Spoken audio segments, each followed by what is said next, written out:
మోందా తుఫాన్ ప్రభావంతో ఏపీలో జరిగిన నష్టంపై కాసేపట్లో సీఎం చంద్రబాబు సమీక్షా సమావేశం నిర్వహించనున్నారు. ఈ నేపథ్యంలో తుఫాన్ నష్టంపై ఏపీ అధికారులు నివేదిక సిద్ధం చేస్తున్నారు. రాష్ట్రంలో 4576 కిలోమీటర్ల మేర రహదారులు దెబ్బతిన్నట్లు అంచనా వేశారు. ఏపీలో 28 చోట్ల రహదారులు కోతకు గురి కావడంతో అధికారులు 25 చోట్ల మరమ్మతులు పూర్తి చేశారు.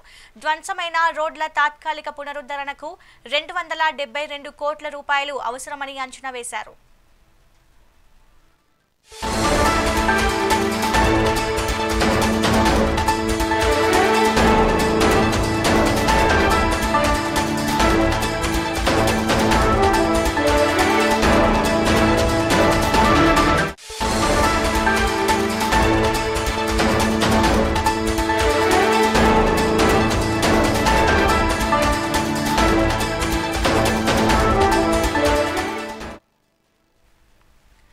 మోందా తుఫాన్ ప్రభావంతో ఏపీలో జరిగిన నష్టంపై కాసేపట్లో సీఎం చంద్రబాబు సమీక్షా సమావేశం నిర్వహించనున్నారు.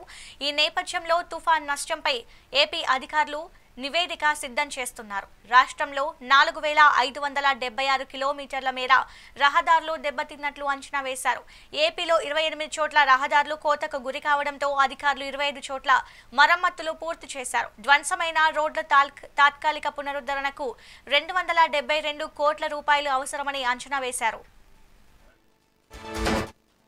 ఇక దీనిపై మరింత సమాచారం మా ఏపీ ఇన్పుట్ ఎడిటర్ నరేంద్ర అందిస్తారు. నరేంద్ర, చెప్పండి, మోందా తుఫాన్తో రోడ్లు అల్లకల్లోలంగా మారాయి. ఇక రాష్ట్ర ప్రభుత్వం కూడా దీనికి ఒక అంచనా అయితే వేసింది. ఎంత వరకు ఖర్చు అవుతుంది అనేది, దానికి సంబంధించి అప్డేట్స్ ఏంటి? ఆంధ్రప్రదేశ్ ముఖ్యమంత్రి నారా చంద్రబాబు నాయుడు ఏదైతే తుఫానుకు సంబంధించి ఈ రోజు సమీక్ష నిర్వహిస్తూ ఉన్నారు. దీనికి ఈ సమీక్షలో పూర్తిగా కూడా సంబంధిత శాఖల ఉన్నతాధికారులంతా కూడా హాజరయ్యారు. రాష్ట్రంలో ప్రస్తుతం ఎలాంటి పరిస్థితులు ఉన్నాయి ఏంటిదనేది ఇప్పుడు అధికారులు కూడా చంద్రబాబు నాయుడు దృష్టికి తీసుకువచ్చారు. నిన్న తుఫాన్ తీరం దాటిన తర్వాత క్షేత్రస్థాయికి వెళ్లి చంద్రబాబు నాయుడు పరిశీలించి అక్కడున్నటువంటి అధికారులను కూడా పూర్తి స్థాయిలో వివరాలు అడిగి తెలుసుకున్నారు. తుఫాను బాధితులు ఎవరైతే ఉన్నారో వాళ్ళందరితో కూడా మాట్లాడారు. నేరుగా వారికి భరోసా కల్పించారు. మీకు అన్ని విధాల అండగా ఉంటాను, మిమ్మల్ని పూర్తి స్థాయిలో కూడా ప్రభుత్వం మీరు సాధారణ జీవితం గడిపే విధంగా మీకు కావాల్సినటువంటి అన్ని సౌకర్యాలు కల్పిస్తామంటూ కూడా చంద్రబాబు నాయుడు హామీ ఇవ్వటం, ఆ దిశగా అధికార యంత్రాంగం అంతా కూడా పరుగులు తీస్తూ ఉంది. 24 గంటల్లోనే పునరావాస శిబిరాల్లో కుటుంబాలకు రేషన్ అందజేయడం జరిగింది. దాంతోపాటు విద్యుత్ సరఫరా, రహదారుల పునరుద్ధరణ లక్ష్యంగా అధికారులంతా కూడా పనిచేస్తున్నారు. మెరుగైనటువంటి పారిశుద్ధ్యంపై కూడా అధికారులు దృష్టి పెట్టారు.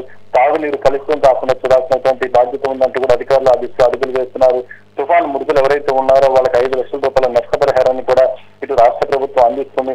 మొత్తంగా దీనికి సంబంధించి తుఫాను అనంతరం పరిస్థితులపై చంద్రబాబు నాయుడు సమీక్ష నిర్వహించారు. పలు కీలక ఆదేశాలు కూడా జారీ చేశారు. దానికి తగిన విధంగా అధికార యంత్రాంగం అంతా కూడా పరుగులు తీస్తూ ఉంది.